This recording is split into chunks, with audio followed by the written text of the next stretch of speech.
فقد أخذ الله سبحانه وتعالى الميثاق على أهل العلم أن يبينوا للناس دين الله سبحانه وتعالى، وأن لا يكتموه، لأنه دين غال ودين عظيم، وكتمان الدين قد يصل والعياذ بالله إلى الكفر والعياذ بالله. من كتم دينا متعمدا يبتغي بذلك التزييف ويبتغي بذلك التحريف كفر بما أنزل على محمد صلى الله عليه وسلم.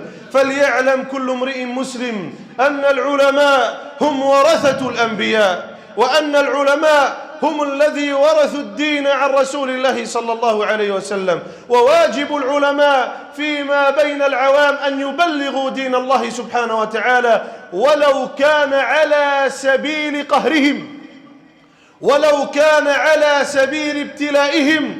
فإن العالم حينما يتصدر لابد أن يصدع بالحق، فإن سكت الرعية وسكت العلماء ضاع الدين، وكان دين محمد صلى الله عليه وسلم لعبا وهزوا، وحاشا لهذا الدين أن يكون لعبا وهزوا.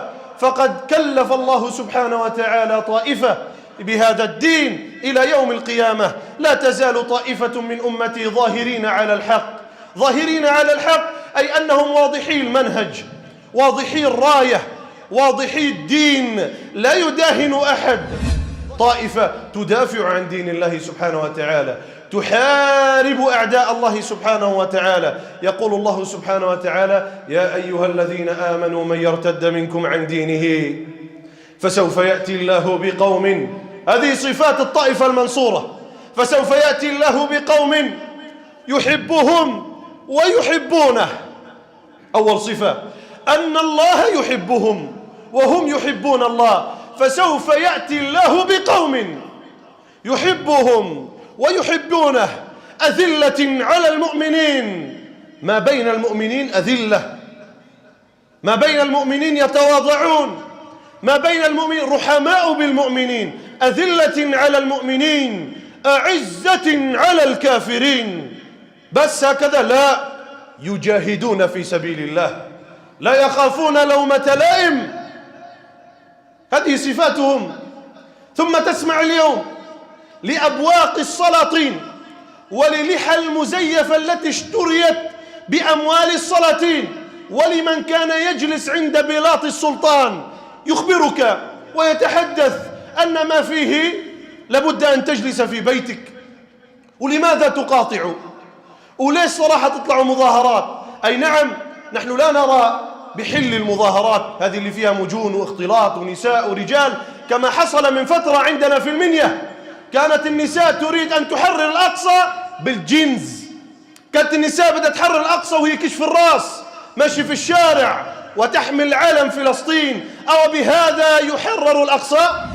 ولكن الشاهد أن هؤلاء اليوم يتكلمون عن كل الأمور ما عدا نصرة المسلم.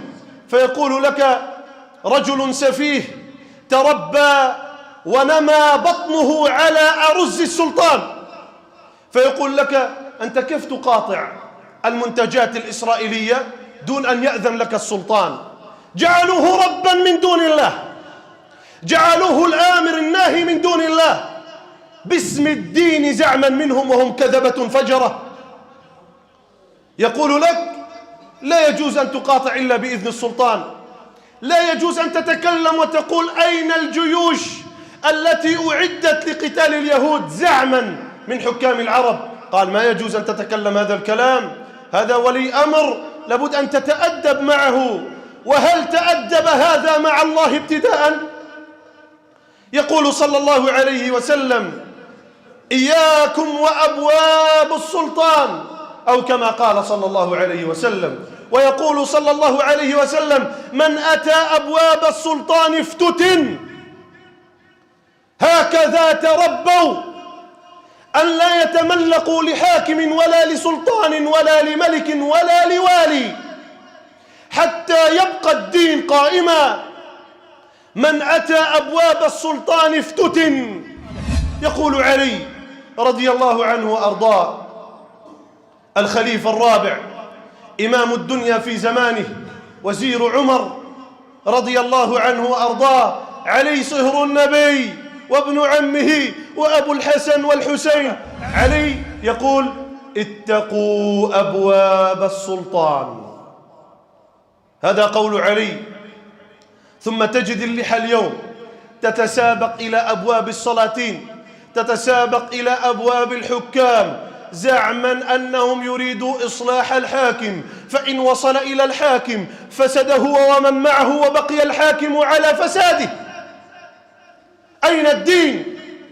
أين الغيرة على دين محمد صلى الله عليه وسلم؟ الأرض بتكبير يهز الغاصبين، من لأنات الثكالة إلا رب العالمين. كبروا الله أكبر لا تهابوا الحاقدين، إن في التكبير نصر هذا درب الصالحين. كبروا الله أكبر لا تهابوا الحاقدين، إن في التكبير نصر هذا درب الصالحين. كبروا الله أكبر صيحة في كل حين، يا طواغيت الزمان لن نهون ولن نلين، لن نهون ولن نلين، لن نهون. النبي صلى الله عليه وعلى آله أرادوا أن يعتمروا في مكة، والنبي صلى الله عليه وسلم أرسل عثمان رضي الله عنه وأرضاه ذي النورين، صهر النبي صلى الله عليه وسلم مرتين، يقول صلى الله عليه وسلم فيه: ألا أستحي من رجل تستحي منه الملائكة، ثالث الخلفاء الراشدين رضي الله عنه وأرضاه. عثمان ذهب إلى قريش، إلى مكة، يدعوهم إلى الله ويبين أن رسول الله صلى الله عليه وسلم يريد أن يأتي معتمرا لا محاربا ولا غاز، إنما أراد العمرة هو وأصحابه، فما كان من قريش إلا أنهم امتنعوا، ولكن أرادوا أن يتقربوا إلى عثمان لعلهم ينالوا شيئا منه، وهيهات، فإنه تربى في بيت النبوة ومدرسة النبوة رضي الله عنه وأرضاه، وصلى الله على صاحبه ومعلمه ونبيه محمد بن عبد الله. فلما رفضوا ذلك قالوا لعثمان: إن أردته طف حول البيت، يعني نحن حنسمح لك أنت طوف حول البيت. قال: والله لا أطوف حول البيت إلا مع رسول الله صلى الله عليه وسلم، أبدا، أنا أطوف وحدي والنبي ينتظر مع أصحابه، ما أفعل ذلك. فمن غيظهم حبسوا عثمان رضي الله عنه وأرضاه. وعثمان يا جماعة رجل واحد، عثمان منه آلاف مؤلفة تقتل يوميا، عثمان منه نساء وأطفال ورجال يقتلوا في المستشفيات، عثمان منه نساء الآن أرامل قتل رجالها وقتل أولادها. عثمان وحده فرد من الأمة رضي الله عنه وأرضاه. فلما بلغ خبر عثمان إلى رسول الله صلى الله عليه وسلم، في بادئ الأمر بلغ رسول الله صلى الله عليه وسلم أن عثمان قد سجن، ثم وصل خبر إلى الصحابة أن عثمان قد قتل. الآن الصحابة قلة، وصاحب اللحية المجرم الآن عم بيقول لك نحن قلة وما فينا نتحرك وخليكم جالسين وإيش هذا مش عارف إيش. هذا جهاد دفع، والله لو أن البهائم حوربت لقاتلت، فما بالك لابن آدم. نحن ما عم نقول لكم روحوا اطلبوا الجهاد وانشروا دين الله، طيب نحن ضعفاء، ولكن إن أتى علينا صائل أراد استئصال المسلمين ننظر إليه ونقول والله ما معنا عتى ولا عتاد، وأعدوا لهم ما استطعتم من قوة ومن رباط الخيل ترهبون به عدو الله وعدوكم. هذا قول الله، ما استطعتم، إن شاء الله عصا، إن شاء الله سكين، إن شاء الله حجارة، هذه ما استطعنا يا الله. والنصر مش بالحجار ولا بالصواريخ ولا بالسلاح، النصر من عند الناصر جل في علاه، والنصر من عند المنتقم جل في علاه. فلما بلغ رسول الله صلى الله عليه وسلم أن عثمان قد قتل، نادى بالصحابة وأمرهم بالبيعة على أن يقاتلوا أعداء الله وأن لا يفروا من أجل رجل مسلم واحد. وها قد أبيدت الآلاف المؤلفة بل الملايين، وأولياء اللحى يجلسون ينظرون لا يحركون ساكنا. تدعون السلف، ووالله أن السلف الصالح منكم براء. تدعون السلفية، وما كان أصحاب رسول الله ولا من بعدهم بوقا للظالمين ولا للطواغيت ولا للحكام. سمعوا قول الله سبحانه وتعالى: ولا تركنوا إلى الذين ظلموا فتمسكم النار. ما ركنوا إلى الظالمين قط، كانوا مشاعل نور يهتدى بهم رضي الله عنهم وأرضاهم. بايع النبي الصحابة رضي الله عنهم وأرضاهم، بل بايع الصحابة بعض الصحابة على الموت. تعرف إيش معناته يبايعون على الموت؟ أي أننا نقتحم، لا نبالي إن قتلنا في سبيل الله، ما بدي أنا أخذ ترس ولا كذا، أنا فايت في المقدمة أمامك يا رسول الله وأمام الصحابة، نبايع على الموت من أجل عثمان فرد مسلم. هكذا كانوا، وبهذا نصرهم الله. ولا ينامون على ضيم ولا ينامون على قتل للإسلام والمسلمين رضي الله عنهم وأرضاهم. املأ الأرض بتكبير يهز الغاصبين، من لأنات الثكالى إلا رب العالمين. كبروا الله أكبر لا تهابوا الحاقدين، إن في التكبير نصر هذا درب الصالحين. كبروا الله أكبر لا تهابوا الحاقدين، إن في التكبير نصر هذا درب الصالحين.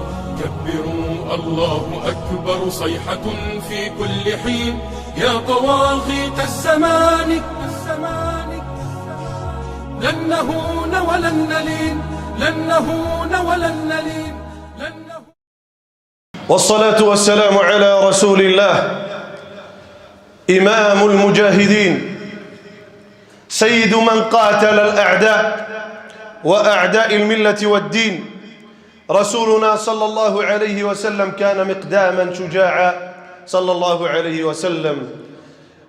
ألم تسمع لحال النبي صلى الله عليه وسلم والصحابة قد نالهم ما نالهم في معركة أحد، وقد نادى المنادي: قتل رسول الله صلى الله عليه وسلم. ولكن النبي صلى الله عليه وسلم لم يأبه لفرار الناس، ولم يأبه لترك الناس المعركة، ولم يأبه لأي شيء صلى الله عليه وسلم. واجه الكفار صلى الله عليه وسلم وهو يصيح ويصرخ بصوته صلى الله عليه وسلم: أنا النبي لا كذب، أنا ابن عبد المطلب، أنا النبي لا كذب، أنا ابن عبد المطلب صلى الله عليه وعلى آله وصحبه وسلم. هكذا كان صلى الله عليه وسلم، فربى جيلا من الرجال. ثم يأتيك بعد من يدلس في الدين ويقول لك: ضربوهم ببعض الضربات ثم صبوا علينا الصواريخ صبا، وها أمة الإسلام تموت بالآلاف. وين المصلحة؟ إيش هذا؟ ضروا المسلمين، ما نفعوهم، إلى ما هنالك من تخذيل والعياذ بالله. وهذا موقف نصرة لا موقف تخذيل. قد يكون ما بيننا وبين بعض الفرق خلاف واسع وخلاف شاسع، ولربما هو في أصل الدين، ولكن الآن حينما تتكالب الكفار على أمة الإسلام لا يسعنا إلا أن نقف مع المسلمين في غزة وفي غيرها. إسرائيل تقاتل بسلاحها وعتادها وجيوشها، ثم الآن أنت تأتي بدك تصفي لي حسابات مع حماس ومع غيرها. أين أنت من نصرة المسلمين؟ ليس وقته الآن، فإن العدو كافر أصلي واضح الكفر. لا تلبس على الناس، لا تجعلوا الناس جبناء كما أصبحتم أنتم جبناء تسبحون بحمد السلطان. املأ الأرض بتكبير يهز الغاصبين، من لأنات الثكالى إلا رب العالمين. كبروا الله أكبر لا تهابوا الحاقدين، إن في التكبير نصر هذا درب الصالحين. كبروا الله أكبر لا تهابوا الحاقدين. إن في التكبير نصر هذا درب الصالحين.